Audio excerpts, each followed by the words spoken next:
Welcome everyone to another seminar of Physics Latam. Today we are very happy and honored of having Professor Norbert Lütkenhaus talking about the principles of quantum key distribution, or QKD. Lütkenhaus is the executive director of the Institute for Quantum Computing, IQC, and a professor in the Department of Physics and Astronomy at the University of Waterloo. He also leads the Optical Quantum Communication Theory Group at IQC. His area of expertise is the security analysis of practical QKD system, an area that he started to work in '93 when he started his PhD at Glasgow. His work covered the issues of protocol and implementation security. As a vice chair of the ETIS industry, the specification group on quantum key distributions, he pushes for the development of a certification path for QKD system. He advocates for the development of quantum safe solutions involving QKD and post-quantum cryptography. His career has included research positions in Austria, Finland, and Germany. He has spent time in the industry, starting the first commercial realization of QKD in 2000 at Magic Q Technology. He has also co-authored several patents and is co-founder and CTO of Evolution Q Inc. He has been named a fellow of the American Physical Society. He is recognized for his pioneer theoretical contributions to the field of quantum security communications and optical quantum information processing. Once again, it is an honor to have it with us today. Remember to raise your hand at any point if there is any question, and now I'll leave you with Norbert. Please go ahead. Yeah, thank you very much, Daniel. Thank you very much for the invitation to actually and the opportunity to present some of the work on quantum key distribution to you. As this is a seminar is basically, of course, done in the context of the lecture course that you're taking. And so therefore, for me, the most important thing is basically, please do ask questions. Right? So if there is anything unclear, something you want to know a little bit more about, just interrupt and then we can talk about it. Because the nice thing is basically I don't need to cover particular volume of stuff, right? So basically it's better to have maybe a shorter presentation that really comes to really addresses the interest and is able to answer your questions, rather me than rambling on and going in some detail that might be not of interest to you. So as well, when I prepared this slides over here, it's well kept in mind that probably you are not directly working on the security analysis of QKD, but just to see some of the concepts and make the connections between the concepts that we're using here in quantum key distribution to the contents actually of your lecture course. Right? So that's basically my attention. Let's see how we are going, but therefore, as I said, please interrupt and ask questions. So we talk about cryptography. Right, and so this is first of all, of course, not a field of physics, right? A priori, right? So what is cryptography? Cryptography is everything about basically secure communication. It is something to authenticate communication. That you means really make sure with whom is it that you are actually talking about. And so these are the elements. That's the whole field of cryptography. We have here at the University of Waterloo a very strong center in cryptography. And if you think about it over here, cryptography is something that we actually encounter in our everyday life. The most widely used cryptography that we're using is actually so-called public key cryptography. That is something like the RSA algorithm or elliptic curves or other kind of mechanisms over here. And the public key cryptography is just something that, for example, in the internet we use all the time. Public key cryptography is an asymmetric cryptography. That means one party, like Amazon or so on, can publish a so-called public key. And this public key enables you to send private messages to Amazon or some other users. Right? So if you want to enable someone to send a secret message to you, you just publish your public key. And then people use that one to send you private messages. And you have some private key that allows that only you can actually decipher those messages. Right? So that is something we use for encryption, but we use it especially as well for authentication. So that is a basic crypto primitive that has more applications. We have as well the kind of more symmetric cryptography, which just uses actually a secret key that is symmetric for Alice and Bob, and then allows them actually to exchange secret messages. And that is something like a block cipher which called the AES kind of algorithm for that one. So that is the point-to-point part. And of course, there are methods now how to establish a secret key. And that is, for example, a Diffie-Hellman algorithm over here that actually uses basically communication for and back between Alice and Bob to actually establish a secret key. So that is basically the landscape of cryptography today. And as you know, basically there are now some issues coming around, because all of those cryptography was actually designed when we just were only worrying about classical computers. Because all of the algorithms that are showed over here, they are not in a way fundamentally secure. They are basically secure in the kind of computational setting. That means if you have an adversary that has only so and so much computational power, then those algorithms over here will be secure, right? And in the past already we had some issues. For example, when the Linux clusters came around, suddenly there was a big jump in computational power available to adversaries who could just simply link up several lots of those clusters together, link several computers together, and suddenly have more computational power. And then basically the parameters of these protocols over here that we see on the left-hand side had to be changed, right? Basically to account about how much computational power an adversary has available.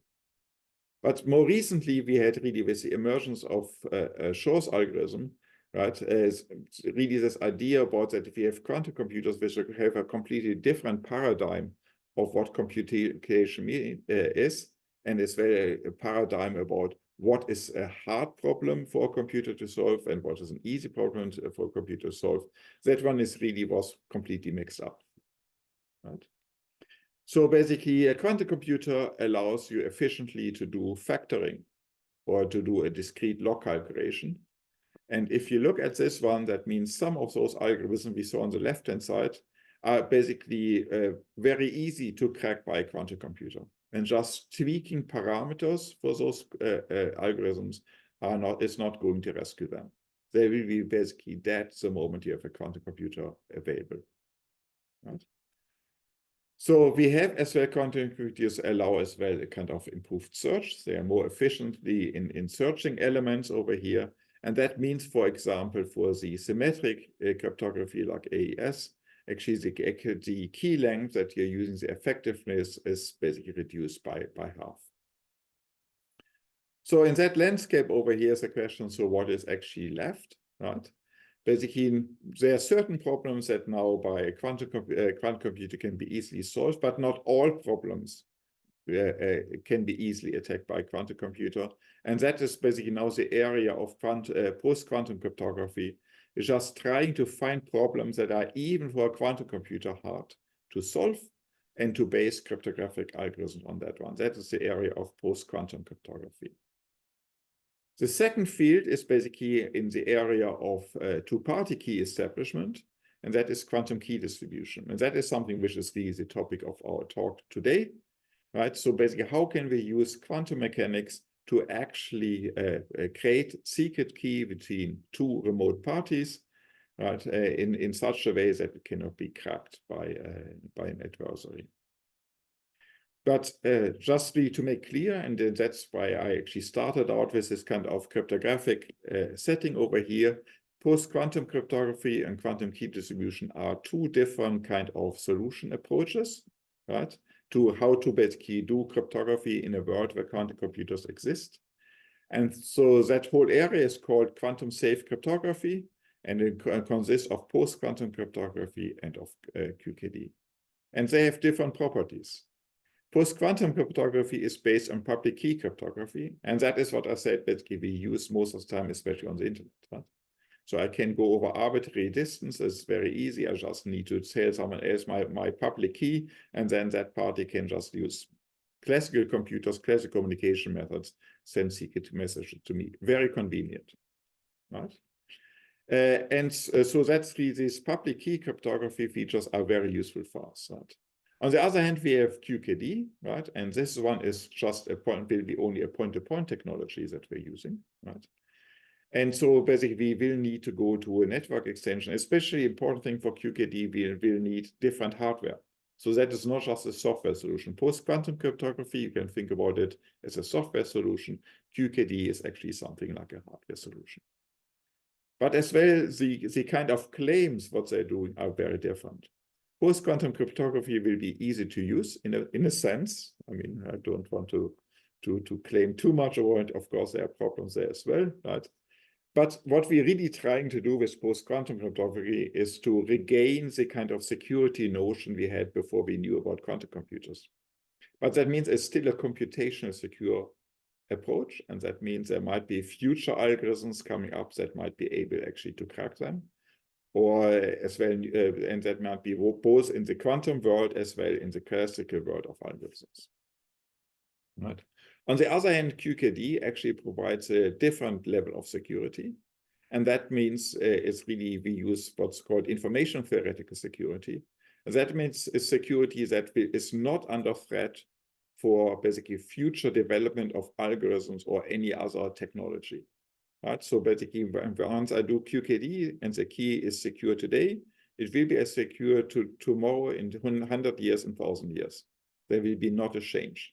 That is this claim I will not be able to do about post-quantum cryptography. But you see as well, of course, QKD will be a point-to-point technology. Post-quantum cryptography is really something for the connected world. So what we really expect in the end of the day, we expect that we just will use both of them in combination thereof, to leverage the advantage of each of those methods from each other and find a system that actually works with both of them together. So that is just a little bit about the background about why do we even bother to talk about QKD. So let's now really focus down only about quantum key distribution, right? And just to make really clear what is the goal of the whole process over here and what are the resources that we actually assume, right? So here we go. So we have three parties, Alice and Bob. They want to actually create a secret key, and they are somehow Eve in the middle of them. Right. So what is the task? The task, we want to create a secret key, which is just a kind of bit string between Alice and Bob, right? So that Alice and Bob have the same bit string. Basically, Eve has no knowledge about which bit string has been created. That means all keys basically are equally likely. Right? So that is basically the main property of those keys, right? And so now, in order to achieve that one, right? So Eve should not know something about, well, we will need to use quantum devices. In this presentation over here, we really think that the quantum devices that Alice and Bob's are using, that are fully characterized, and we know exactly what we're doing at Alice and Bob's location, right? So the next thing is it's important. If you have devices in which you want to create secret, you want to make sure that Eve stays out of it, right? So we assume that Alice and Bob have a secure parameter around them where Eve cannot get into it, right? That's a very important assumption. If Eve is all the time sitting next to you, you don't have much chance to do anything secret, right? So we need this secure parameter. And then these secure parameters are actually connected by two types of channels. One thing is a quantum mechanical channel, and that just assumes that I can send quantum mechanical signals forward and back between Alice and Bob, right? I don't assume anything else about the channels. That means Eve can try to interact with that channel, fine, no problem. That is what we will take care about. We don't know what Eve is doing with that channel. We only know that a channel exists across which I can send quantum signals. But in addition to that one, I need a classical channel that is authenticated. That means that is a channel where basically people, Alice and Bob, can talk to each other about it, think about a telephone line. But it's a telephone line where you are guaranteed that you really talking to the other party. So Alice is talking to Bob, Bob is talking to Alice. Now, what does it mean for Eve? Eve can actually listen into that channel, but Eve cannot change that classical channel. And we have methods how to create this authenticated classical channel. So that is basically for us, basically a separate problem over here that can be solved. We just assume we have it, right? Remember, for the quantum channel, I don't assume that the signal that Bob is receiving, that Bob really thinks, oh, that came from Alice. No, no. Bob only thinks, oh, there's a quantum signal appearing at my doorstep. And that is the only thing I assume about the quantum channel. Important thing as well, and that is something that is increasingly important, all of our protocols that we're using, they use randomness, local randomness. Right? I need to be able to generate random numbers, and pseudo-random number that you might actually use in your computer codes over here does not cut it. Right? We are talking about true random number generation, which means it really must come from some physical process over here. Right? So there must be true random numbers that we're using. Okay, and so that's basically our task, right? And that are resources that we're using, that as a basic assumption that we are making, right? And with that one, we create secret key. And now the question is, what do I do with the secret key? Well, I can use it directly for encryption of messages between Alice and Bob. And that is a so-called one-time pad. I can use that key as well as seed for another symmetric algorithm like the AES protocol over here. I can use it actually to authentication of other messages over here. It's basically secret key is good to authenticate messages, right? And as well, there's something which is called secure multi-party computation. And basically, that is something we will be talking at the end of the presentation about. So that is another thing about the basically that secret key can be used. So secret key is for us basically a resource. It's used in cryptography a lot. If you have it, you can do many different things over here. One-time pad, the provable secure encryption of messages is only one of them. Okay, but now the question is, so now we know basically what we want to do. We know as well basically what are the tools that we're using, but now is why can we achieve that one, right? And so what are the principles that we're actually using? And so that's basically what I now want to talk about, right? So what is the principle? Why does quantum mechanics actually allow us to do that task? Because there's a proof basically, if you do only classical communication between Alice and Bob, right? Then there's no way that you can make a secret key, right? So that is really something in quantum mechanics must basically add something new into the mix over here that Alice and Bob can actually get a secret key that they can be assured that Eve knows nothing about. And the question is, what is that element in quantum mechanics? So now let's think about just at the moment just the data, right? There's someone has some information lying around, right? And basically you just ask the question, okay, my data over here, what is it that actually a third party could actually know, right? And the third party is just sitting somewhere around, right? And the question, what can someone else know about my data? And now we think about here quantum mechanically, right? So my data over here, I can describe, of course, we usually think about like classical bits, 0s and 1, gate. But in quantum mechanics, I would just say, okay, they are just orthogonal states. Each orthogonal state corresponds to one set of classical data. And there's some probability of S to have a particular set of classical data around. That's how I think about my data as a kind of classical register embedded in quantum mechanics. Right? So all these states as our orthogonal states of a normal basis. And now what actually happens now for the adversary? Well, the adversary, whatever the adversary knows can be modeled by some quantum state. And now I don't want to assume that this knowledge of the adversary is necessarily a classical state. It can be anything. Right? It can be any quantum mechanical state. And now knowing something from the adversary's point of view, knowing something about the classical register, that actually now means that we have over here a combination, right, where we say Eve holds a state that might depend on the state of that classical register over here in Alice's hand.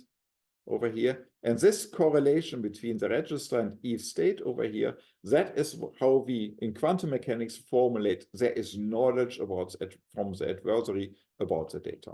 It's about these correlations. Over here. And whenever you have these correlations, right? So there are now different kind of scenarios that are described by that one. But one thing would be the ideal case by saying, oh, the adversary knows nothing about my data. And in that case, basically, the state that in ETH is an ETH is no longer dependent on S, and I can factor it out. So I have basically here my classical data register, and ETH just factors off from that one. That is the kind of characterization of the adversary knows nothing about my data. It's the adversary. It's not correlated with my data. And that is the opposite to that one is to say, what is if the adversary has perfect knowledge about my data? That would be basically if this state in ETH hand would be just a copy of my classical data that I have basically that Alice has in her hand. And then you have this perfect correlation between Alice and ETH. In that case, basically, the adversary knows everything about your data. Right? So we see this general formulation here on the left that allows basically to model the adversary's knowledge, and basically it contains the two extreme of no knowledge and perfect knowledge. Okay. Okay, good. Now let's look at the scenario about, because now so far quantum mechanics doesn't help me, right? So far quantum mechanics did not help, it just allowed me to write a lot of stuff down here. But what does that even mean? Where's the advantage? How can I distinguish the no knowledge from the perfect knowledge case? Right? At the moment, I can't. Right? And the thing is basically over here, now we want to understand basically how could quantum mechanics actually help me to come to the station where I say, oh, I'm in that scenario and not in this. Right? Okay, let's see, how do we do this? Well, the important thing is over here that our data over here that we are interested in, basically quantum mechanics comes in the game by saying that these data over here are the result of a measurement on a quantum mechanical system. Okay, let's see. So that means, how do we describe a measurement? You learned of that one. So measurements are described by POVMs. There's just some operators, they add up to identity, they are positive, and so on. And of course, the quantum mechanical system is just described by density matrix. Right? And then we have basically Born's rule that just tell me that my data over here, basically just a probability you get a particular set of data S. It just takes a particular POVM element that corresponds to S, takes that expectation value. That's it. Right? So that is basically now the set of data, that's a probability distribution, what these data are. And they are gained by doing a measurement on the system A. And that is what we are talking about now. And now is the question is, what about an adversary? Okay. We said the adversary basically is modeled by doing a correlation between Eve and Alice. And we would describe this one now on the level of a density matrix. That means before I do my measurement, there is a bipartite state between Alice and Eve. Right? So that is a state that I'm working on, basically that I have. And basically now actually I do a measurement over here for my data only on the system A. Right? So that if I perform the measurement, then I'm back basically to the previous situation, right? I have classical data in S, and I have some remaining conditional state on Eve's side that is given here by that partial trace. Okay, I mean, so far I haven't really said about how quantum mechanics helps. I just reformulated stuff, right? So now let's go in this scenario. Let's assume that I know what the reduced density matrix rho A is. Let's assume I know that one, right? Now we will see, now something is interesting will be happening over here. Because we can ask the question, so what does actually now Eve know, right? So what does Eve know? Well, we can just figure out quantum mechanics sets us actually some rules about what actually can these correlations, the state rho AE be, right? Because whatever this one is, if I ignore Eve, basically I trace out Eve, I get back this particular state rho A that I said we assume we know. And now there's basically the worst case scenario to make this one as the strongest possible state to be as correlated as possible with Alice. It's basically the things that basically the worst case scenario, right? Worst case from Alice's point of view, is that Eve holds a purification of that state rho A. That means it holds a pure state. The combined system between Alice and Eve is in a pure state. Right? And as I said, basically, the important thing is basically once I trace Eve out and I ignore Eve, I get back the state that I know. So that is the worst thing that can happen. This kind of scenario gives Eve most of the biggest amount of information there. Right. Okay, good. Yeah, so how do we now go? Because now the interesting thing happens. What happens if I know that my state rho A is a pure state? Right? That means my data come from a measurement on a pure state. Well, if it's a pure state, then this kind of purification over here will be always of a tensor product form. Right? So because that is the only form of this state will actually have a pure reduction to rho A, there cannot be any other correlation. Right? Right? And so that means basically, if I do basically, I look after the measurement over here, then you actually notice, and first just to make sure that I get this right, so that means after the measurement over here, you have actually Eve decoupling off, because if you take a state of this form and you do a measurement now on the system A, right? Then you need see basically Eve state over here will not change, it will factor off, and basically over here you just get some measurement result on that side. Okay, now really the important thing is, if I take something, know something about my system A, which is under my control, is under my own control, then I know something about, like saying, oh, I know this one is a pure state, then I actually can prove from that one that Eve will know nothing about any measurement result that I actually obtain by making a measurement on that system. So that is a very important first step.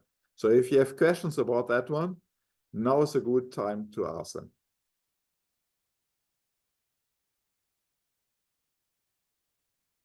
Okay, okay, good. So we have this part, and now we basically go into that principle about how do we utilize this thing when we talk about QKD. In QKD, of course, we have two parties. We have Alice and Bob, right? And I make measurements on Alice's and Bob's side, right? And that means I get some data, X and Y, out of those measurements, right? And I can actually, by using my authenticated classical channel, I can talk forward and back between those two parties, right?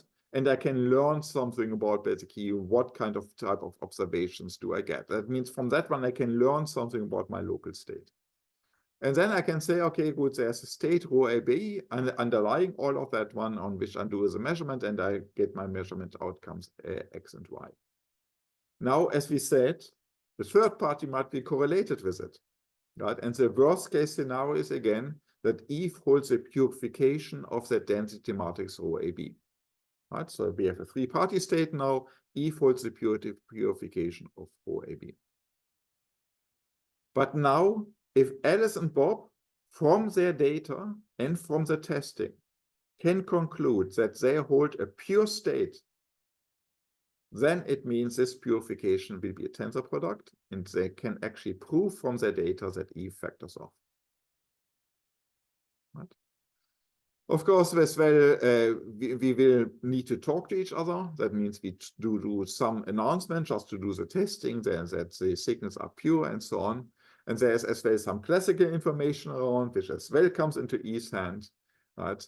And so basically what I will need to do as well, I will take the classic information, I take this X over here, and together actually, out of that information, I will now make a secret key from the data measurement data and from the classical communication. That will be the structure of a QKD protocol. Okay. Okay. Now let's look a little bit again at this step. We said basically we do a testing about rho AB, right? And so that means after the testing, if we know the frequency distribution about getting measurements results X and Y, then we actually know that the state rho AB can be only in a particular set. That means a set of all density matrices that are compatible, that if I make measurements on them, I get this probability distribution of outcomes X and Y on them. Right? So that's basically the restriction that we're doing. And then we do the announcement and see that as before, right? And Eve holds this kind of purification over here, right? And so that means as well, basically now, basically these are the kind of states that we are worrying about. Basically, what is the state in Eve's hand, right? As a function, basically, if the key map gives a particular outcome. Right? So that's what we're worrying. And now let's actually look. So how does it work? How could I possibly figure out that Alice and Bob hold a pure state? So let's go into a very simple example where Alice and Bob hold qubits, right? So the language that I'm using over here is the one of polarization, right? We have horizontal vertical polarization. So that is basically this kind of measurement, or diagonal anti-diagonal polarization. But you can think about it, of course, as well like a spin 1/2 particle, right? So you can think about that one like a spin Z measurement and that one like a spin X measurement on a spin 1/2 particle, right? So, okay, now when you do the measurements, right? And now the thing is basically to say whether this underlying state is pure or not depends on what you're seeing when you do the measurements. So let's now assume for the moment that the observations that you're getting are of that particular form. And that means basically over here, you see basically there's a correlation if both of them make the same measurement, like here the horizontal vertical measurement, then you get perfectly correlated data, right? And that means here these values are 0. The same if you do diagonal anti-diagonal, perfect correlation, and basically no correlation. Yeah, here's the perfect correlations over here between what Alice and Bob get. And if they measure in different bases, right, here horizontal vertical, here diagonal anti-diagonal, they just get completely uncorrelated noisy data. Right? And what I'm now claiming is that if we look at this and we just look about here, just concentrate on the case that we see over here, whenever Alice basically gets the vertical outcome, then Bob never gets the horizontal outcome. Then this just means whatever states they share, it must be orthogonal to this particular state, right, between Alice and Bob over here. This can be not a component of my density matrix, but there are 4 different zeros. That means all my rho AB must be orthogonal to all those 4 possible states. Right? There's only one state that is doing that one. Right? If you know that you have qubits and you know this are your observation, your state must be orthogonal to all those 4 states. There is only one of them, and that is actually a particular maximally entangled state. Right? Only this state can explain these observations. Right? And that means this state is a pure state. Right? So I did not ask the question which pure states explains these observations, but I say any state, and it turns out that only a particular pure state explains those data. Right? And that means if you do the experiment, if you see those correlations, then you know that Eve is actually uncorrelated to your measurement results, right? And that means now I can actually make this knowledge about basically which results I got. I know Eve knows nothing about it. I can use this one to actually generate secret keys, right? Because the thing is, again, the statement is because Alice and Bob is now proven to be in a pure state, that means Eve can only factor off in it by holding the purification. And that's basically it, right? And basically, if you have a state basically of that form, basically Alice and Bob do measurement on the state, get some outcome over here, some key, K and K prime over here, then whatever Eve is having will be just factoring off classically, and Eve knows nothing about your K. Right? Before we now go into that one, it now prepare this one, turn this one to quantum key distribution protocol, just making a connection, because so far we talk about entanglement-based schemes where I send quantum mechanical signals to Alice and to Bob, who do measurement, and then we do all our reasoning over here. You will actually notice very often in communication it's much easier if I just send only quantum mechanical signals from Alice to Bob. I don't need to create entanglement, I just send signals from Alice to Bob.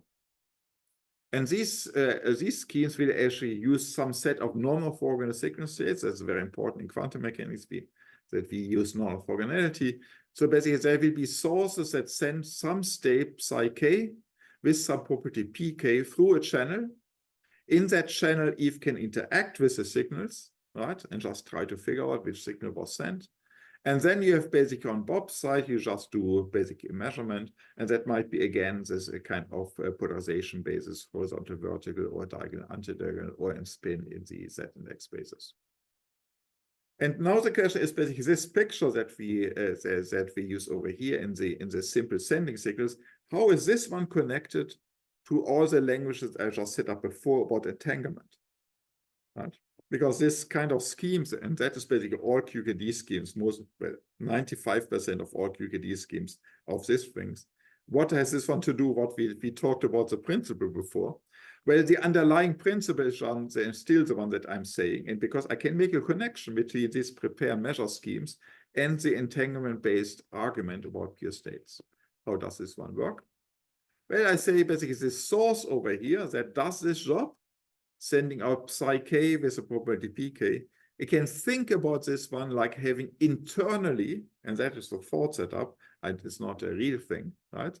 I can just think about that internally, this particular state is prepared, where k over here, that is some orthonormal set, some orthonormal basis, psi k are the signal states that I want to prepare, pk is just a probability actually to prepare this particular state. And I create this superposition state between those two systems over here. Now, if this measurement over here is a measurement that just projects into this orthonormal basis, it's a simple von Neumann measurement over here, then I effectively prepare the state psi k with a probability pk, just by doing that measurement on that system over here. So this one indeed just does exactly, right?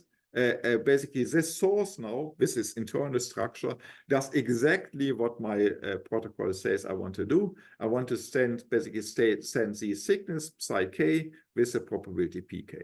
I do this over here. Right? Okay, now, why does it help? Right? I mean, okay, now I made just a replacement picture. I said non-orthogonal states. I can think about the source in this particular way. It's very simple. Think about the quantum mechanical state between those three dots, Alice, Bob, and Eve. Alice and Bob, both of them before I do my measurement, and Eve is sitting around over here as before. Right?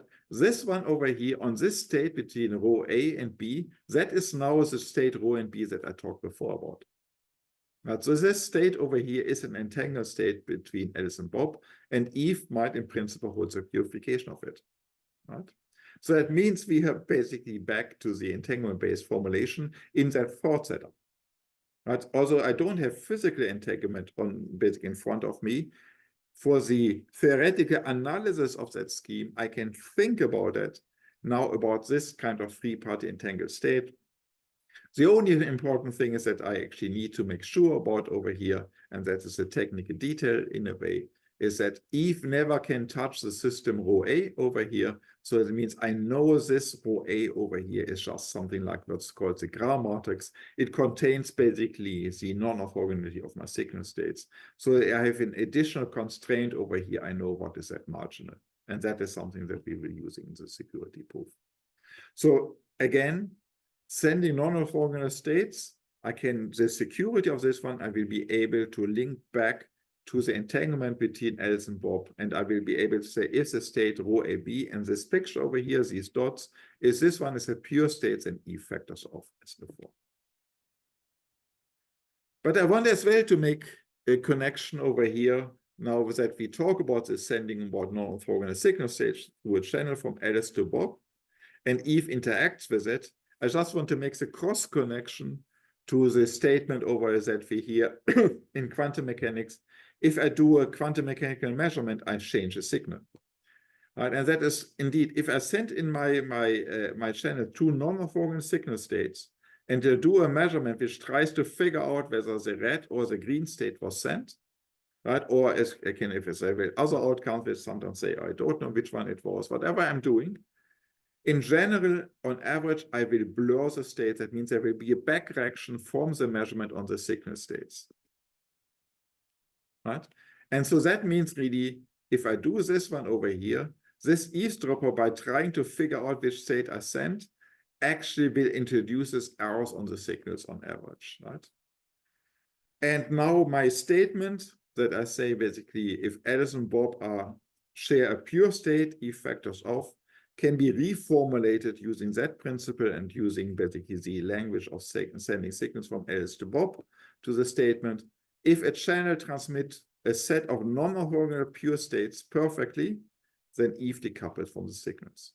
By actually seeing that my signals have not been changed, I can actually conclude that no measurement was performed on my signals.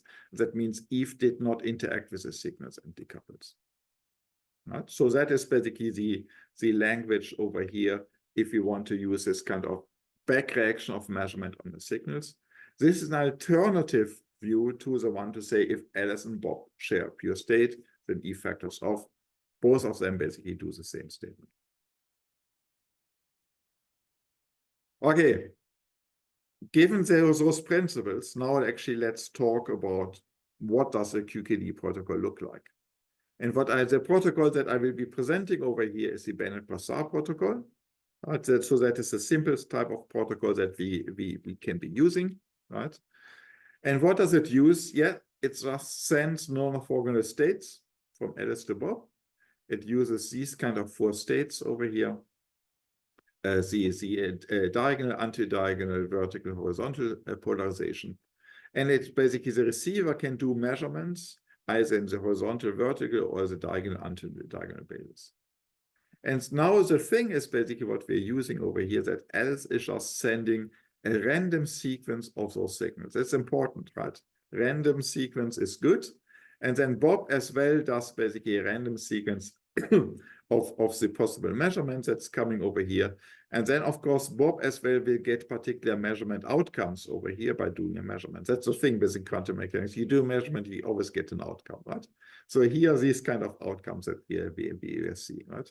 And in the next step now, we actually do the public discussion between Alice and Bob. We now use this classical channel to talk about our data. And what we are doing over here, when we say we do this data, we just talk about in which basis was Alice's signals prepared and which basis did Bob measure. And if the bases agree, then we turn this yellow over here, right, and say, okay, both of them measured in the same basis, right? And basically, if they disagree, right, over here, then we say, oh, okay, these are signals, we know they will be just not correlated, they will be completely random outcomes. Just ignore those, we concentrate only on the yellow ones. Right? And the thing is basically an important thing is, at this step, my public discussion talked only about the basis, polarization basis of my signals. It did not talk about which of the two opportunities in that basis did I choose. It's only talking about the basis, but not which signal in the basis was sent. But still, I know my expectation is if there was no eavesdropper, I would really expect that now those data over here are perfectly correlated. And so what I'm doing over here, I just translate basically these two signals into 0, those states into 1. That's what we call the key map over here. And what I can do over here is now I can do a testing on those data over here. I just open a fraction of this data up, compare them between Alice and Bob, and figure out, is it true that Alice and Bob are perfectly correlated in the yellow data? And if it is true, that means if I don't observe any errors, then I show that Alice and Bob are perfectly correlated. That means Eve did not interact with these non-orthogonal signals. That means Eve does not know anything about it. Right? So this is the Bennett-Brassard protocol. This uses really the thing about but that Alice and Bob, by making measurements on their system, can conclude that basically the adversary factors off. And we do this one just by this testing, right? And what we get out of here over here is just really what we say. If our test passes over here, then it means really that Alice and Bob have the same data. That means they agree on the same key. It shows as well all the sequence that we get over here. All sequences will be equally likely, right? And as well, they can claim and prove that Eve is completely decoupled from that data. And that is therefore what we can use as a secret key. Okay. Any questions about that part?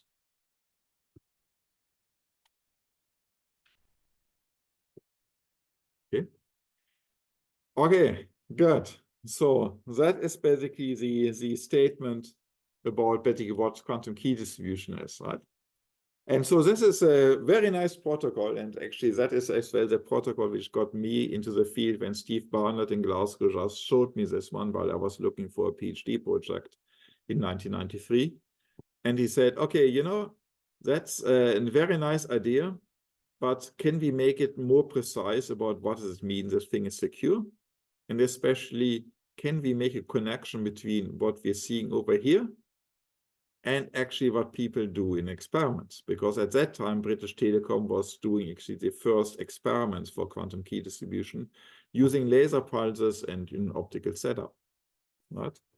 And actually just as well, shortly before that one, the first experiment was done at IBM. And so that is something basically a very simple setup for QKD over here. And let's talk about this one, right? So the first thing is basically as a source, I just used a light source, an LED light, a very simple setup. Then use a pinhole, they use some lens to focus, and they do a filter on the particular wavelength, and just use a polarizer. That is just to create particular polarization of light. And then basically they have here this pocket cell. A pocket cell does nothing else but just rotate basically the linear polarization of light. And you can basically create from here basically the 4 different polarizations using those pocket cells. Then your quantum signal goes through the channel over here to the receiver. And the receiver over here has as well another pocket cell over here, right? That can actually now change in which spaces you will be measuring. And then it uses polarization beam splitter over here, with a kind of particular prism over here, that actually splits the incoming beam depending on its polarization into one or the other photon multiplier over here that detects the photon. So that's the first implementation over here. Now, you see, if you look back at the BB84 protocol, BB84 protocol said everything is easy. You run this protocol, then you check for errors. If you find no errors, you know there was no Eve and you are safe. Well, if you look about it, whatever you're doing in experiment, the scenario is that there are no errors, forget about it. Right? That will not happen. Of course, there will be errors. Right? Detectors have dark counts. The alignment does not mean it will not be perfectly. So there will be always errors in it. Right? And so therefore, we need now to think about, when we talk about the principle of QKD, we need as well to think about how can we make this stable that if I have a little bit of errors, I still can make a secret key. Right? So we understand the basic principle about QKD, looking at your data, showing that Eve factors off. But now we need to turn that one into a statement, say, oh, I look at my data, I see only a little bit of noise. That means Eve is not very correlated with my data. Can I now do something about it? And so therefore, we need to talk about the elements of realistic QKD protocols, right? And so first, let's understand what the problem is, right? What is the problem? If I have errors in my data, the first big problem I have is that Alice and Bob do not share the same key. And that is a problem, right? Because we want to use it in one-time pattern authentication and so on. What if Alice and Bob don't share the same key, that will not really work in that way, right? So the second thing is as well that I want to say that Eve has as well negligible information on the key, right? And so for that one, it's just just look at the simple scenario over here.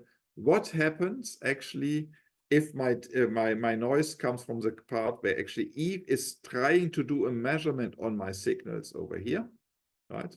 That means Alice sends, like, say, this polarization, and basically Eve tries to intercept the signal just by picking at random one of these two polarization bases to figure out which of the signals was actually sent. Right, and Bob as well does a measurement over here, and directly look at only the scenario where Alice and Bob measure in the same basis, because that is where we'll be looking for errors. And without loss of generality, I just pick here the diagonal, anti-diagonal basis. Now Eve does not know which basis is being used, so Eve makes a measurement in this basis or in that basis. Well, either Eve is lucky and measured in the correct basis, and then she gets Alice's signals, gets the same outcome that Alice sent, and re-prepares the signal and send it to Bob. And Bob just gets a perfect signal, no problem. But if Eve measures actually in the wrong basis, then Eve will actually get a random outcome in one or the other basis. And if you send one of the signals on and Bob makes a measurement over here, Bob will again get a random outcome over here. Now, from this particular attack, you actually see over here that if you look how often does Bob get the right signal, that's 3/4 of the case, and 1/4 actually you get the wrong signal. So this particular attack creates an error rate of 25%. At the same time, Eve knows, in this case, Eve knows actually exactly what was the signal sent by Alice, while in that case, Eve has no idea what signal was sent by Alice. Right? So we get a scenario where Eve knows half of the signal. That means whenever she guessed correctly, and she will learn from the BB84 protocol, the basis will be announced. Eve later on will know whether she was in this case or that case. So basically, Eve knows half of the signal and creates 25% error rate. Okay, so therefore, let's do a graph over here. That is the error rate induced, and that is the number of bits that actually Eve knows, right? And so basically, at the moment, we said this particular attack creates 25% error rate, and Eve knows 50% of the signal.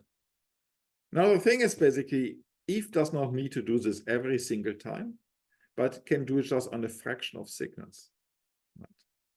And so basically, what we actually see over here, what we see over here is basically, if as I say in an experiment, the typical error rate might be 2 or 3%, right? If I have 2 or 3%, that means Eve might know 4 to 6% of all signals. That is, on a cryptographic point of view, unacceptable. Right? It means that Eve might know 4 to 6% of your message, and that might be the crucial bits of your message. That's not a good idea, right? If you do a one-time pattern encryption, right? But we see basically what we need to do. Yes, A, we need to do an error correction that Alice and Bob get the same key. And B, we cannot ignore the fact that Eve knows a little bit about the signal, but fortunately for both of those things, they are actually remedies. Right, so this is my problem. I have slightly noisy data. Eve, that means Alice, Bob don't have the same key, and Eve knows a little bit about it. But quantum mechanics comes still to our rescue over here. The first thing is just the error correction. And that means if Alice and Bob don't have the same data, right? So that means Bob will not know exactly what is these kind of secret bits that actually Alice got from her measurement in the communication, right? So there's a simple thing about the same thing like the error correction that actually works on a CD player, on a hard disk, and so on, right? There's a redundant information that Alice can send to Bob, so that Bob can actually correct the noise and find out exactly what is the key map result that actually Alice holds, right? So you can recover this one. The question is basically only how many bits do I need to say? Because in order to do that one, I use my public channel. And that means here's some information that now becomes available to the adversary. So that means my adversary has two sources of information. A, the directly correlation with the data from interaction, and by listening to the public channel. Right? And this will be sent over the public channel. That means some information about those data comes out. But fortunately, I can actually show basically that the number of bits that I need to say they can be actually bounded by an entropy function over here and some correction term. The correction term depends about how sure I want to be that I correct all of those errors. And here's now the first time actually in this talk that actually entropies appear. But this term over how many bits do I need to send is actually given by a condition, by the conditional Shen entropy over here in that form.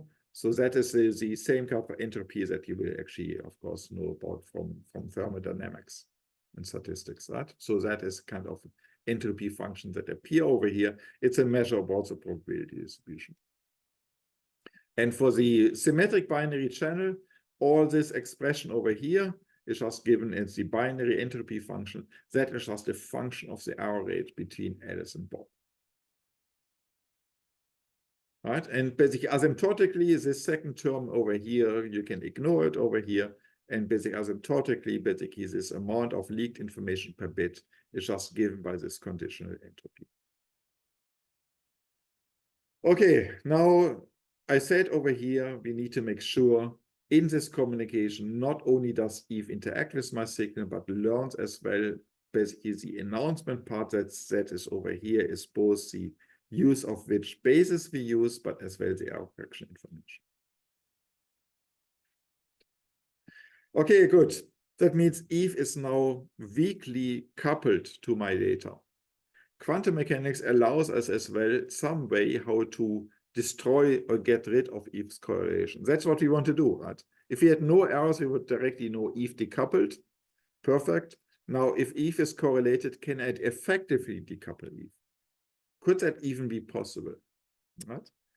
And for this point of view, just let's go now. Let's turn into the adversary. Right?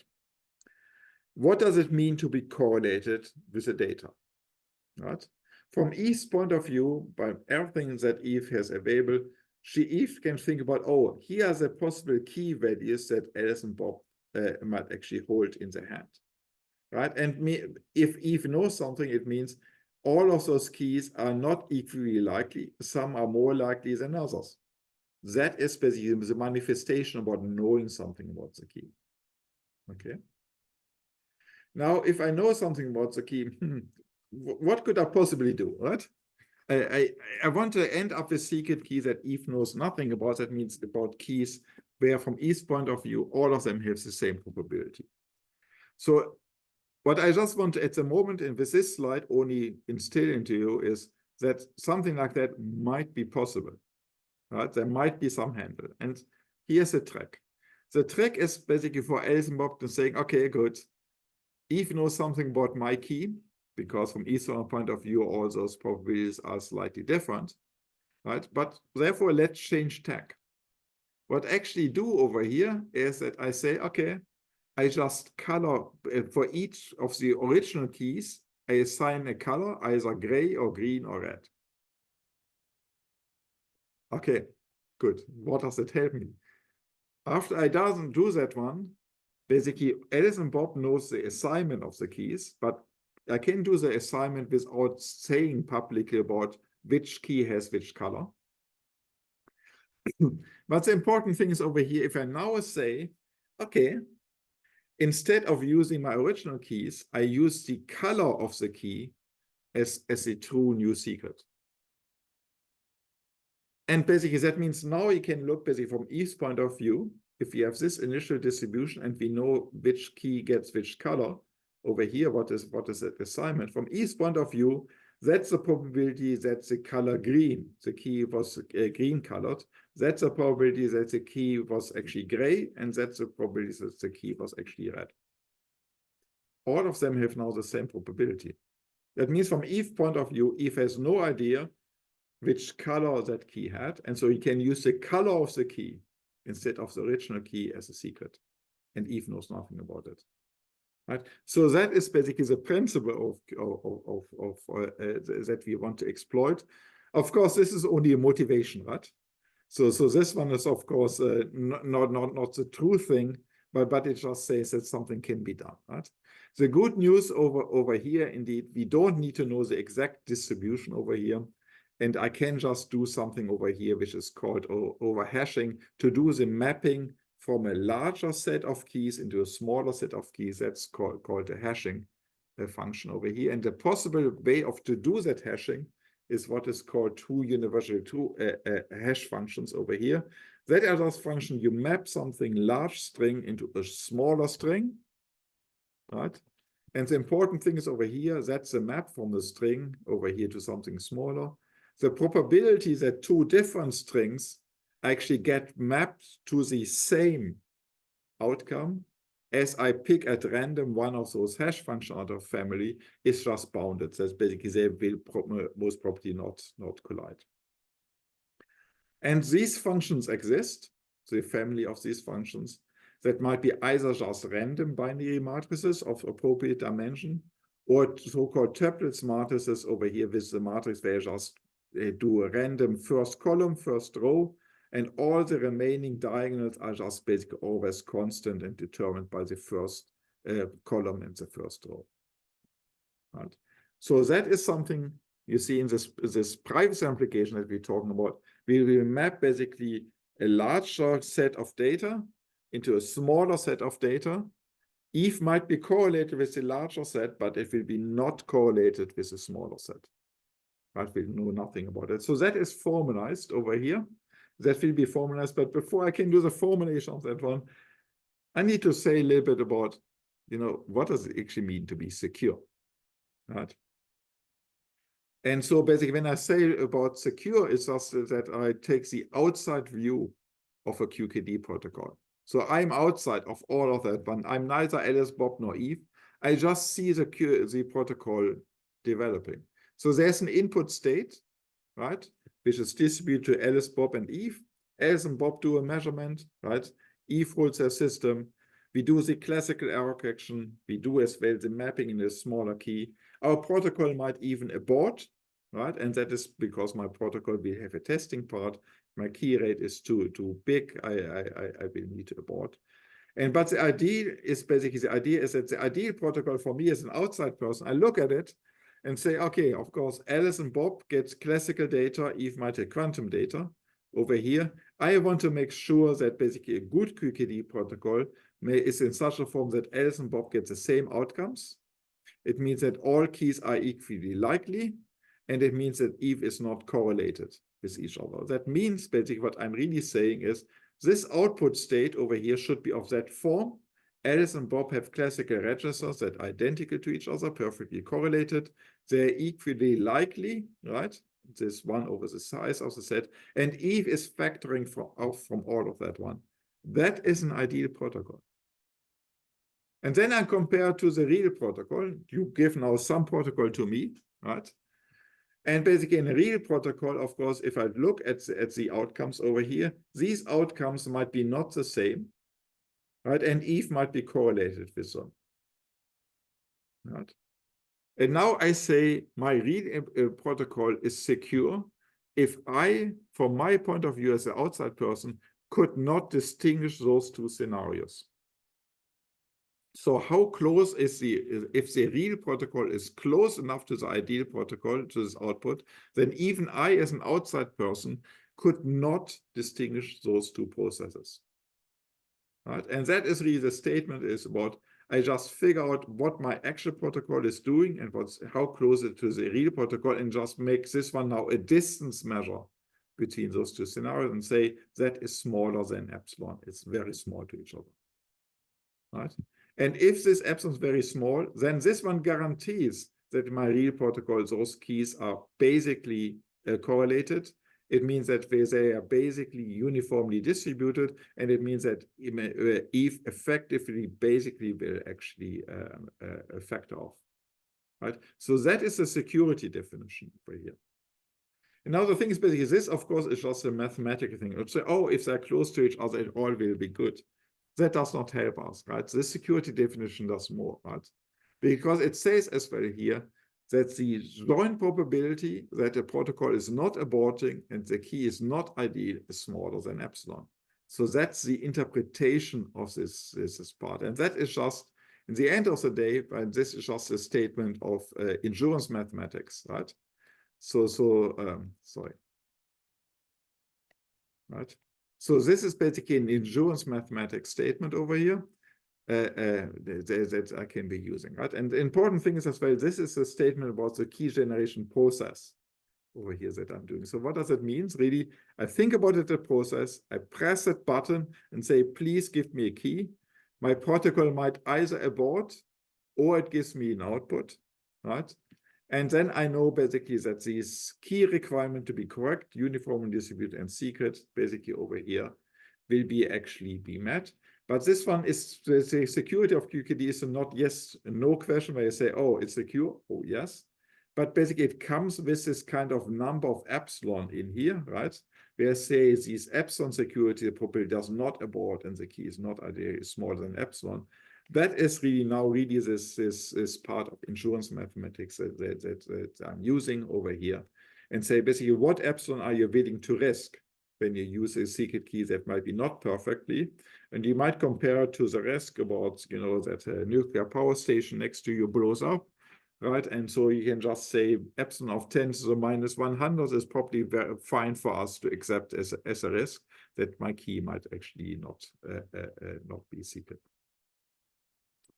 Okay, that is the security definition, and we saw as this is now coming just mathematical. It's a certain of a trace distance between two scenarios. And here comes the thing, and that is now the more rigorous statement about what I did in my earlier graph, right? We talked about that's a hash function that map this kind of distribution to a flat distribution with a smaller set of outcomes, right? And the statement over here, that's called the leftover hash lemma, right? And says that basically here, this is a part about the ideal and the real process over here. That's the distinguishability of that one. If I do this kind of step over here, that I can guarantee that those are close to each other in that sense, that this is smaller than one particular entropy between the data in Alice's hand and what Eve knows about it. That is the information measure. How much does Eve know about your data? Right? And this leftover hash lemma says over here that basically if depending on how many bits I extract, I can make these things over here basically indistinguishable. I can make the right side basically as small as possible as I want by just extracting fewer and fewer bits over here compared to what is the entropy in the data, what is the information Eve has about my data. Because what I really want to do is this one is smaller than somehow some epsilon, right? This is what I want to do. That means this one is smaller than that. That one should be smaller than the epsilon secure. So then forget over here the left-hand side. I do this one is smaller than epsilon secure. And then I just over here write it down as an inequality on L. And then say, oh, that's the number of bits I can extract in that process is actually bounded by how much did Eve know about my key initially, right? And basically, how secure do I want my key to be, right? So that is basically the epsilon parameter. The smaller I want to make it, the smaller I have to make my L, right? So that's basically the statement in all of that one. So that is the leftover hash lemma, and that is really what's known as in cryptography, otherwise as privacy amplification. Again, the thing is you start out with a larger set of data, if it's correlated with it, and then you can actually go about it and put it through your hash function, get into a smaller set, but now Eve is no longer correlated with that smaller set, right? And so that is now how you do your key rate calculation. You run your protocol, you distribute your signals, you measure them, right? You do your testing, you do your announcement, the key map. You know that Eve is correlated with the whole thing, right? And now the extractable key rate, if you put all of the elements together, right? So that is the number of bits, secret bits you can extract. It's bounded basically over here by the number of signals that you send it. And basically here's one entropic measure of my data over here. That means that's the measure how much actually Eve knows about my key.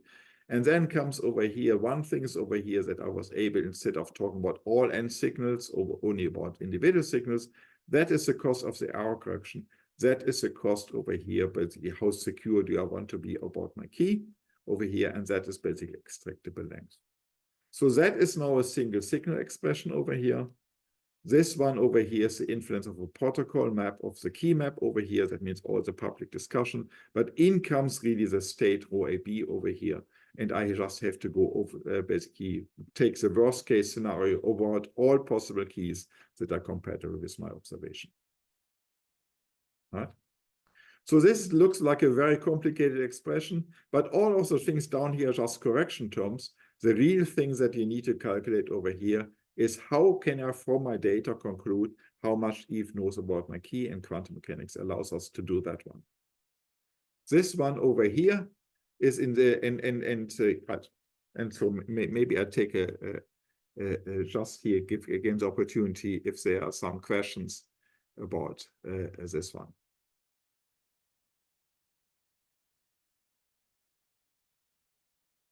Okay, let me see. Right. I think maybe it's a good time to take a 5-minute break over here. So basically, if we continue over here, what do we have at 16 past? And then good, perfect. Okay. Again, so what we've been doing over here, we are just saying that if we have noisy implementation of quantum key distribution, yeah, there's a problem. Alice and Bob don't share a secret key. It means as well that initially Eve is correlated with my data, which is not exactly where we want to be. But then actually we realize that, oh, the fact that Alice and Bob do not agree on the same data can be dealt with by classical error correction. And the fact that actually Eve knows is correlated with my data, actually there's a step how I can actually throw these correlations out by doing price amplification, and that is formalized in the leftover hash lemma. And the only thing I need to know is actually basically what is the worst case scenario about some entropic quantity, and we don't need to know all the details about what this one is written over here. Some entropic measure about what Eve can know about the data, right? About the worst case scenario compatible with my measure and with my testing over here.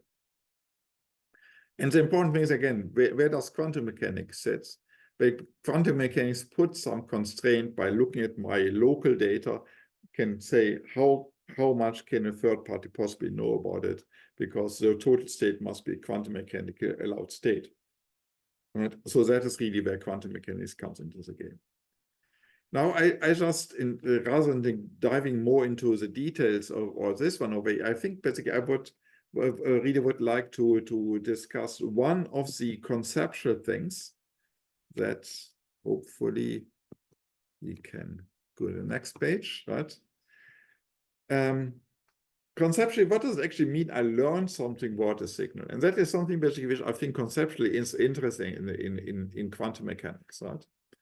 Because as a physicist, we have usually the picture about, oh, you know, I just go about it. I have a signal, I just test it, and then I know something about what is my state, right? And that is an approach which is very easy for us to make. But you know, if you the more you start to think about it, then you think about conceptually, but you need to be a little bit more precise about what do you mean, right? And so the thing is basically, first, in our physicist's mind, we typically think about what is identically and independently distributed. That means we assume we have a source that gives me many signals. All signals are the same, and they're in a nice tensor product to each other, and they're constant over time. Well, no, right? So you look in the real world, these sources don't exist, right? Whatever you do, there are typically some fluctuations, there are some correlations between signals and so on. That's a very bad assumption. It's especially a very bad assumption if you have an adversary in the line that can actually tamper with your signals, right? So what does it actually mean? We do some measurement and we learn something about ρIB. And for that one, therefore, I don't want to talk about this IID scenario, about the many signals in the tensor product. No, I think about the QKD protocol as just you get one big signal, and then you can do all your nice measurements on those, right? But I give you one signal, give you all signals in one go, and they might be correlated. Might be a big density matrix, right? And what does it mean now to test? Well, you take this big state, right? And you just open some of the positions, you do measurements, and the measurements have a nice tensor product because they're under my control, right? They have the nice tensor product. Some of those measurements I open up and say, compare over the public channel, what did you get? And I build up some statistics, right? And that is what we somehow think about, oh, I learned something about my state. So how does it work? So I need to basically go over here. I want to say I have a protocol. The protocol does some kind of this testing procedure. It might abort or it might go forward over here. And I now need to know this quantity over here, and we need to estimate about all density matrices compatible with my measurement. And that's the question, what means compatible with my measurement? Because obviously I need to constrain that set. If it's all possible density matrix, the result of that one will be always basically I can't make secret keys. This entropy over here is simply not right. Right? And so what does it really mean? And here's the important thing is the protocol can abort. And typically we think about the abort by saying, oh, if the error rate is too high, right, then Eve interacted too strongly and I will not be able to get a secret key out after the leftover hash lemma. That's this kind of saying, right? So what actually does it mean, right? And that is and that was just basically the basis of all our security statement over here. So what does it mean? Now, if I do tests, right, and say on say 10% of my signals I open up and just figure out, oh, what were the measurement results that Els and Bob got. Then it means really this test actually will give me one particular frequency vector of things that happened. Right? And that is basically my source of knowledge about the state. But what does it actually mean? What I just say, okay, here's a set of all density matrices that might have actually entered my protocol. That is the one on which I did my testing thing over here. Right? And the thing is basically over here, first, it's not a good idea to talk only about one particular state, but I really say over here, the frequency vector, I do an acceptance test where I say my observation, if it's in the set Q, I accept it and I continue with my protocol and think about like say, oh, if the error rate is smaller than say 5%. And if it's outside, I abort. And now I need to tie it to this density matrix, right? When that is a procedure. So what density matrix over here do I need to worry about? Right? And so the statement is, oh, here's a set gamma Q that fits to that acceptance set. And how is that set gamma Q defined? It just says the following. If my state is not in this set gamma Q, then the protocol will actually abort with high probability. That means all density matrices out here most likely will actually end up over here being not accepted over here, not to come in the acceptance set. Right, so these are all density matrices where it's highly unlikely that actually I will come up with observation in the set Q. Right. And should they actually make it into Q, that's so unlikely and say, you know, it's still epsilon secure. Because it's so an unlikely event that they end up over here, I'm willing to accept that risk. That's the definition of epsilon security. So I don't need to worry about that because they typically will be, the protocol will abort, and the few times it does not abort, I risk it. So I need only to worry about this set gamma Q over here, right? And on the set of a gamma Q over here, that's now the one that I'm using here, this optimization one. I need to worry only about this particular set over here. I lost my pointer, right? So I only need to worry about this set of data. And I said, this is implicit defined as all density, basically the complement is most likely to abort. So that defines this particular set. So this means to learn something about my state. Right? I just divide all possible states in this set gamma and its complement. The one outside, it will be epsilon secure because it basically aborts. All states that are in here, basically for that one, I will be able to bounce this kind of entropic measure. And this is really important. Yeah, there's a question? Yeah, I have a question. Does this also contain the errors by the experimental setting? No, this one is still assuming that indeed I have basically characterized devices. There's something you can talk about basically if I don't know exactly my systems, and that basically will tell me something about how I have to formulate this gamma Q. There are some ways how I can say, oh yeah, but my measurements might not be correct. So therefore I can expand this cloud a little bit to take care of that one. Yeah. Right. And the important thing is it's very important over here.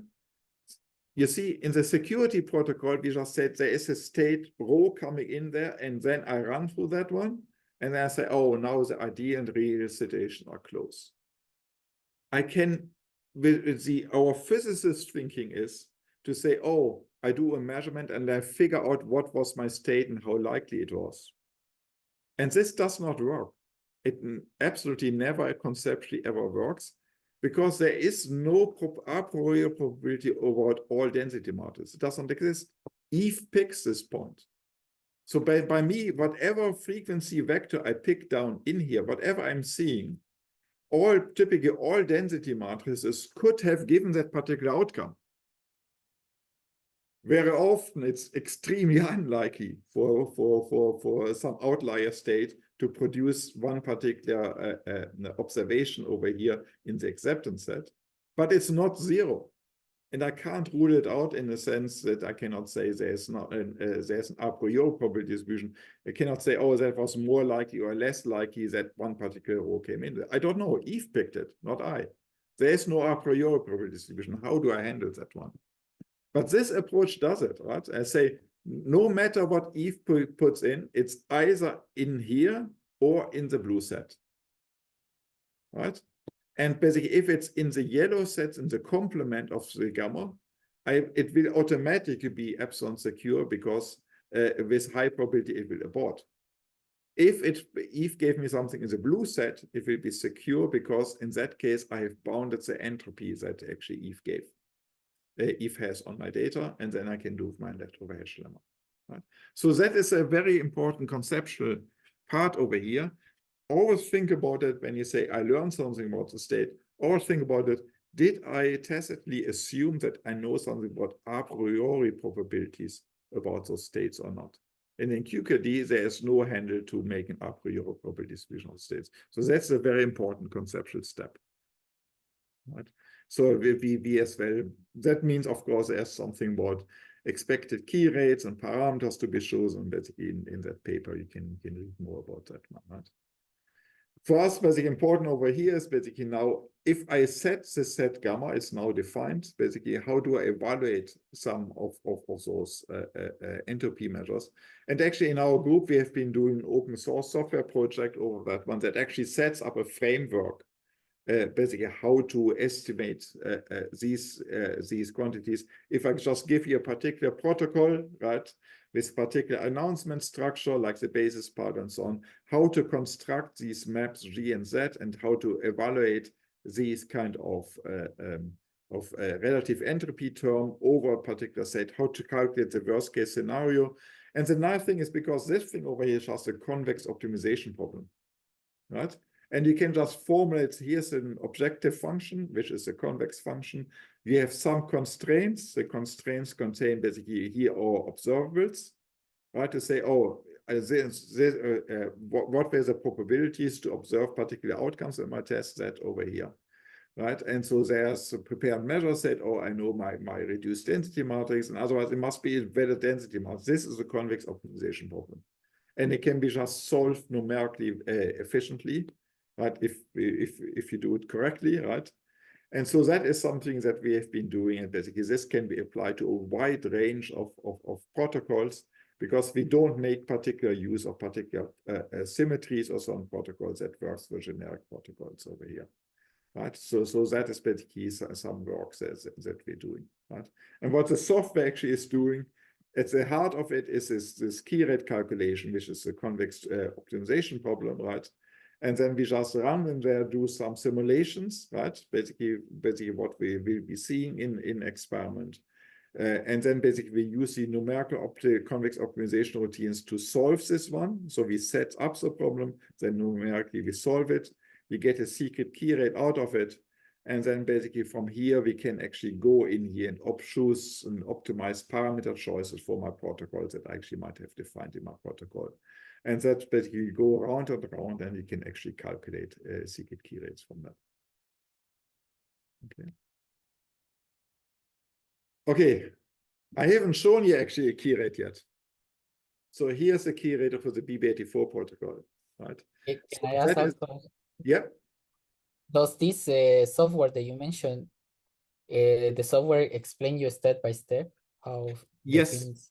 we have actually for that one a documentation that really explains in a practical way basically what needs to be done and how to use this one. Because indeed, our software is meant to be like a guardrail, right? Because it's very easy to do something wrong in security proof, right? And so therefore we set up a documentation basically indeed how exactly to set up the convex optimization problem. What is the underlying theory, right? And basically, what do you in practice need to do? So if you come up with a new QKD protocol, that you can follow that documentation guide and actually just now basically adapt this one to your protocol and calculate correct secret key rates. Yes, that's the point of it. And we run this one really as the open source software. That means everyone can use this one. People can as well contribute to it. And the important thing is here as well, if you look at this diagram, so what, of course, then you know, basically that is basically our bread and butter is how to set up convex optimization problems. That means how to translate the protocol into a convex optimization problem. While we work together here with people, for example, in the math department in Waterloo, who are experts in numerical convex optimization routines, right? We set up the problem, and they basically are the expert how to make this one a stable, fast converging numerical convex optimization to solve that problem, right? So this is a different set of skills than what we have. There's as well the things over here, black box optimization, right? How to do optimization of parameters. If you just do a black box part, choose parameters, get key rate out, how to do that one.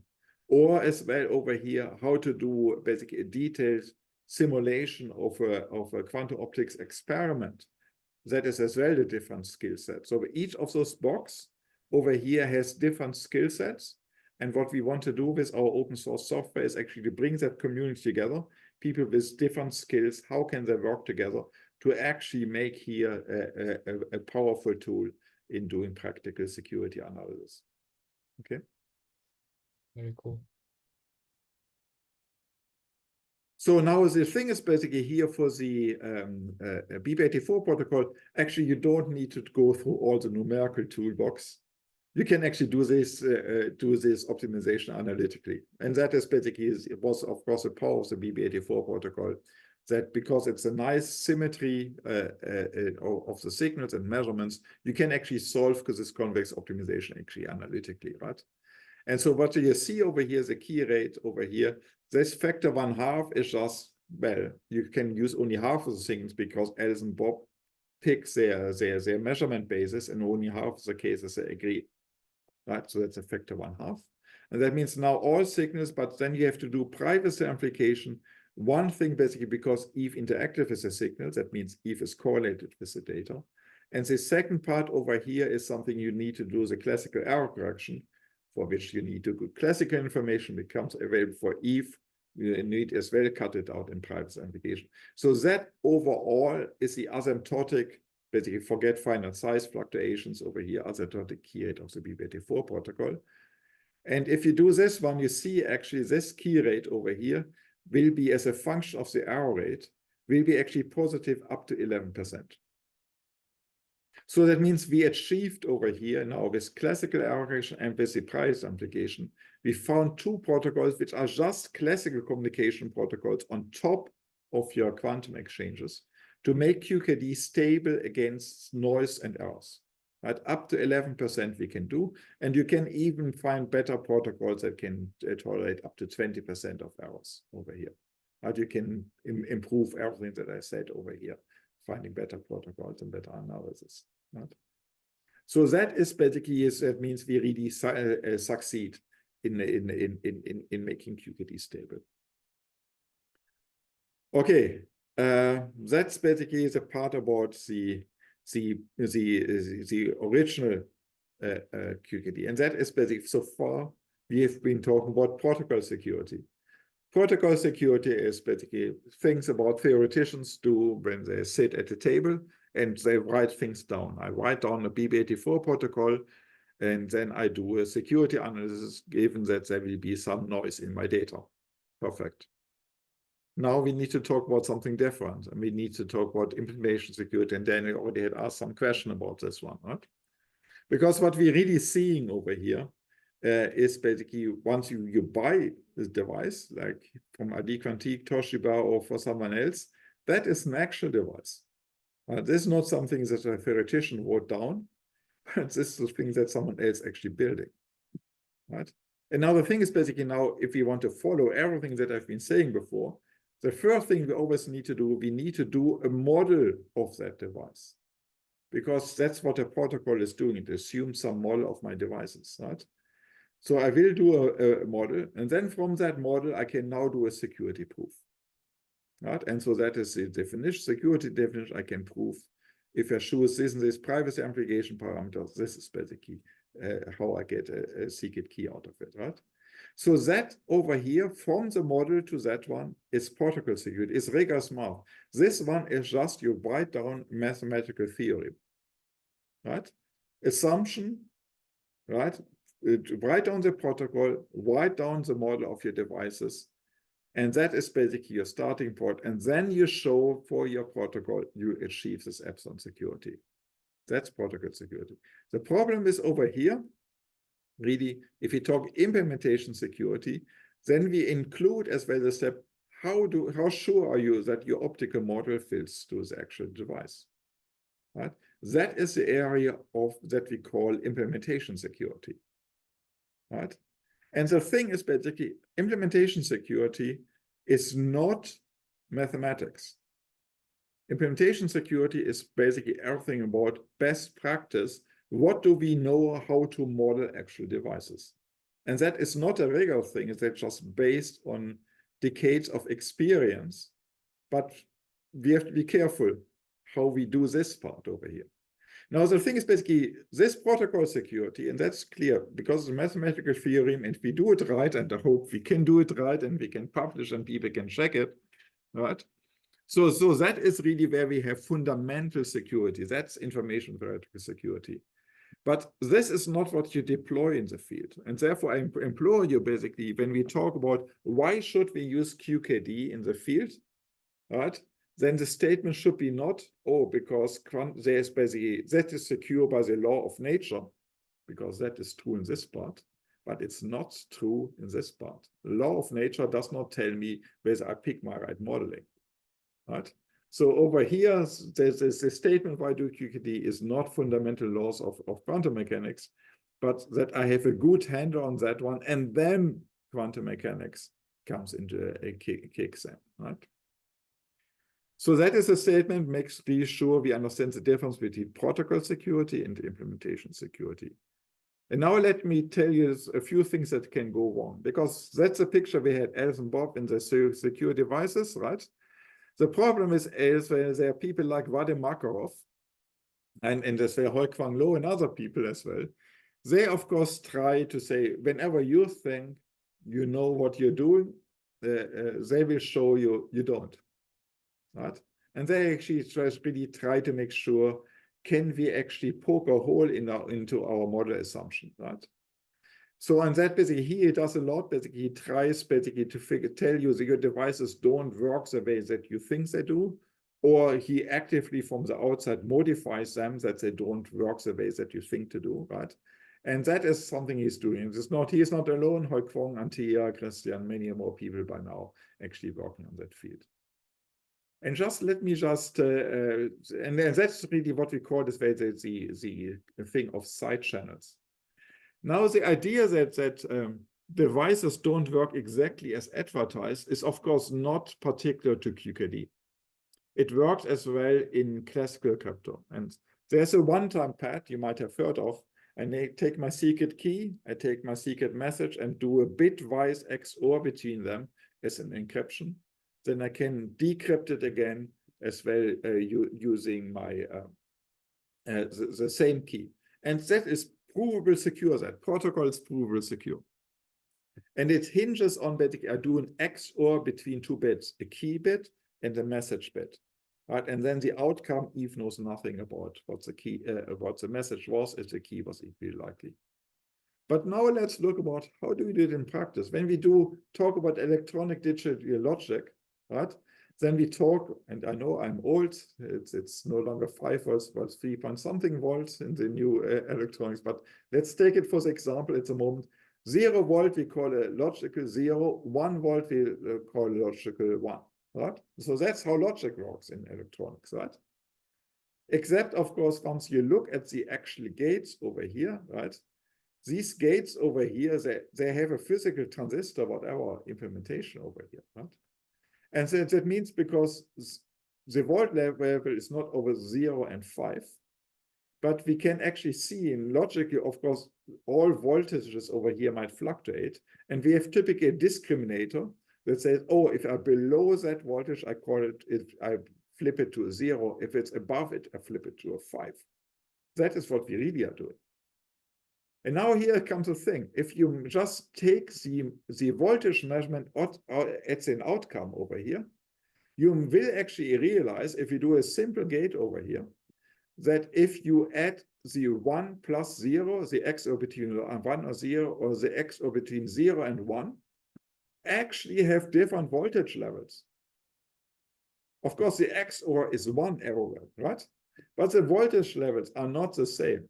1 plus X, 0 or 0 plus 1 gives different voltage levels. But both of them sit, of course, on the upper side of the discriminator, and therefore are recognized as logical 1. The same, the 1 plus 1 and the 0 plus 0 again has different voltage levels on a single gate level if you do that physical implementation over here. So if you had access to the exact voltage at the outside, the adversary could figure out exactly what was the key value, what your message bit. They're just doing a precise measurement on the voltage. Now, do we worry about this one? Well, of course, the output of my XOR does not typically come directly to the eavesdropper, but it goes through some other electronic parts that have all the discriminator. So this effect will be probably washed out, right? But it exists in principle, right? So that is something we have to be careful about. And we have now something similar as well if we do just a simple thing about incoming pulse, polarization rotation, polarization measurement in 2 detectors.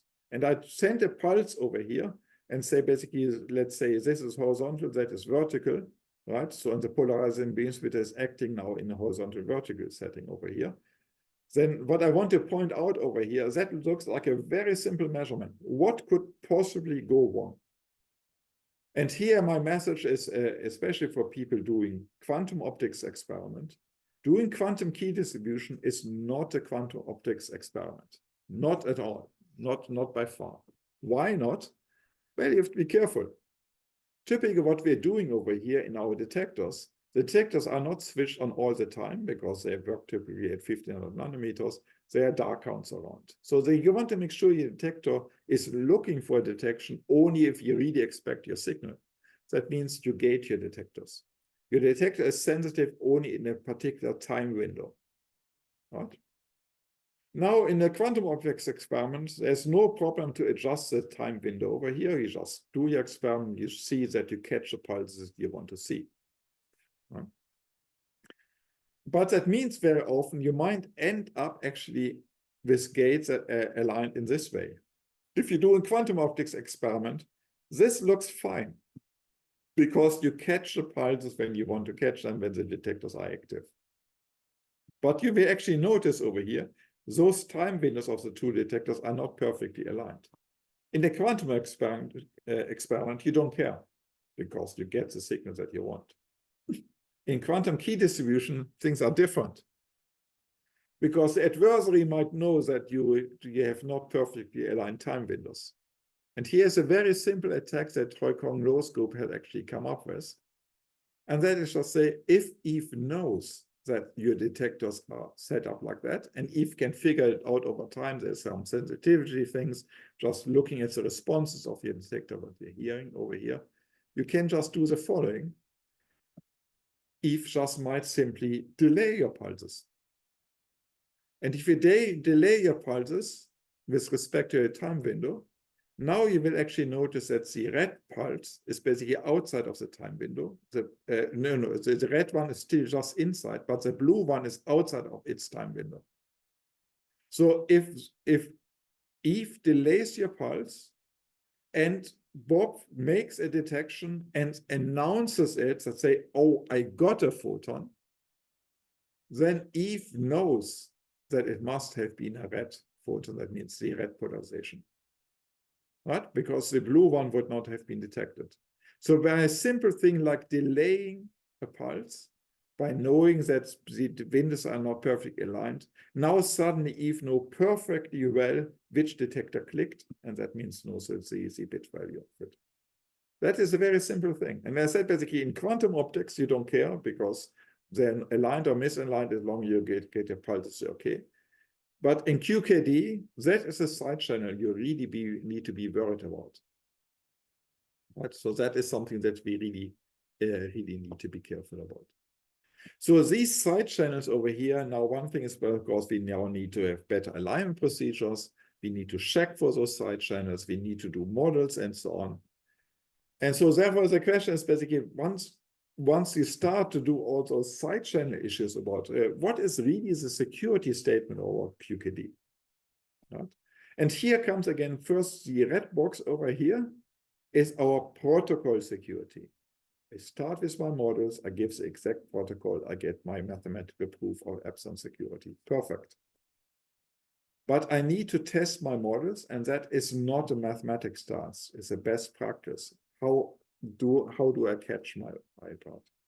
I need to be worried about, like everything else, about software and hardware implementation. Is my software doing what I think it is doing? Is the arc action doing correctly?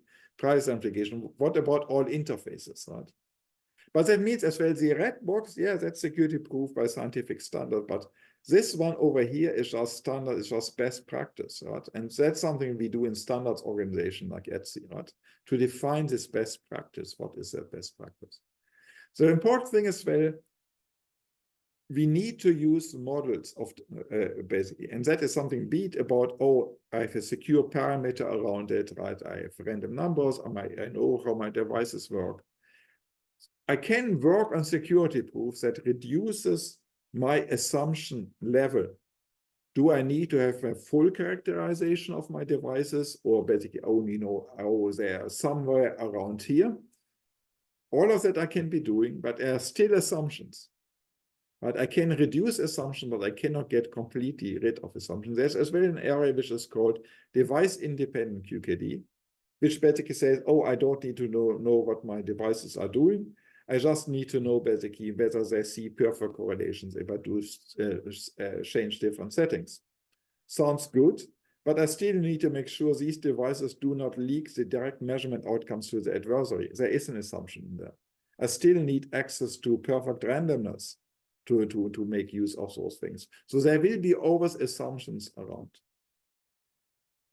Now, what is still now the question, okay, oh, therefore people say, oh, maybe we don't worry about QKD, we directly work only with post-quantum because it's anyway not provable secure. But it's not true, right? Because for QKD, even with the side channels, we can do more detailed modeling, accepting, incorporating side channels and so on.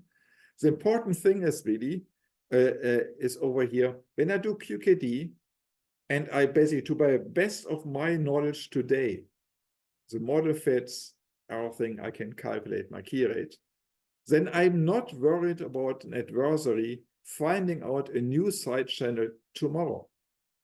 Because that new side channel tomorrow cannot be retroactively exploited on my QKD device that I actually did today.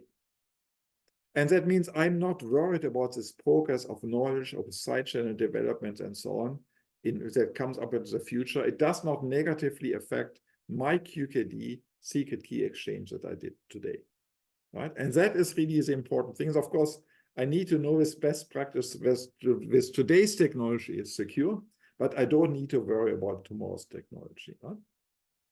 So that means I need to be only secure against attacks that can be exploited and done today. I'm not worried about what happens in the future, right? And so that is basically work as well still that we do actually in the certification area over here to formalize all of the stuff that I've been saying, how to formalize to really make sure that our best practice actually works in that. Okay. So that is basically the difference between protocol security and implementation security, right? So that is a statement over here. You see, this statement does not claim, oh, we are fundamentally secure by the law of nature. Only say basically one step back and say, look, I just say I'm secure basically in a way that does not degrade about the future. And part of being able to make that statement is that the underlying protocol is indeed information theoretic epsilon secure. Basic fundamental secure. The protocol needs to be fundamental secure, but the implementation is a different statement. But I could not make this particular statement over here without the protocol security. Okay. Okay. Good. Then maybe just let me just on the outlook over here. So what do we do with a secret key? Right? I mentioned at the very beginning, we can do encryption. That's something like a one-time pad. We can use semantic encryption schemes. We can use authentication of messages with secret key. But another thing that we can do is what's called secure multi-party computation, and that is just basically just as we go out, just to show you there are more applications to it. And that I think is secure multi-party computation is just one of these weird things. We have many parties, all of them have the input, and you want to calculate some function of all the inputs in such a way that all parties learn the result of your computation, but they don't learn the other party's input.